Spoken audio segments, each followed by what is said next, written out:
আমরা একটি সুষ্ঠু নিরপেক্ষ নির্বাচনের মাধ্যমে বাংলাদেশে একটি গণতান্ত্রিক অর্ডার ফিরিয়ে আনতে চাই এবং এটা যত বিঘ্নিত হবে, যত দেরি হবে, তত বেশি আমাদের সংকট বাড়তে থাকবে।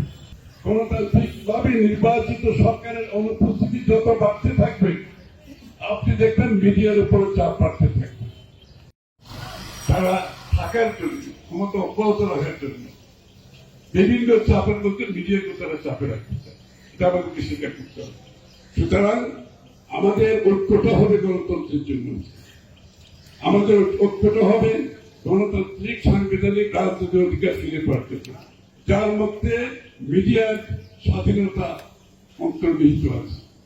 এর কোন অল্টারনেটিভ নাই। আর কোন বক্তব্য, কোন রিফর্ম এটা দিতে পারবে না যেটা আপনাকে গণতান্ত্রিক শাসন দিতে পারে। কোন রিফর্ম দিতে পারবে না। Reform only works when you have a democratic order in the country. Reform কাজ করবে না otherwise. মানুষের কাছে দায়বদ্ধ সরকার হতে হবে, জবাবদিহি সরকার হতে হবে, যারা বারবার জনগণের দিকে তাকাতে হবে, জনগণের কাছে যেতে হবে। সেটাই হচ্ছে জবাবদিহিতার মাধ্যমে মিডিয়ার ভূমিকা অনেক বেশি। এবং মিডিয়ার কাজ হচ্ছে জবাবদিহিতার আওতায় আনা। যেভাবে নির্বাচিত সংসদের জবাবদিহিতা হয়, মিডিয়াও কিন্তু আর কি অংশ হয়েছে, তারাও কিন্তু জবাবদিহিতার নিশ্চিত করবে মানুষের কাছে। সুতরাং আগামী দিনে আমরা ঐক্যবদ্ধ থাকবো গণতন্ত্র পুনঃপ্রবর্তনের জন্য। আমরা একটি সুষ্ঠু নিরপেক্ষ নির্বাচনের মাধ্যমে বাংলাদেশে একটি গণতান্ত্রিক অর্ডার ফিরিয়ে আনতে চাই এবং এটা যত বিঘ্নিত হবে, যত দেরি হবে, তত বেশি আমাদের সংকট বাড়তে থাকবে।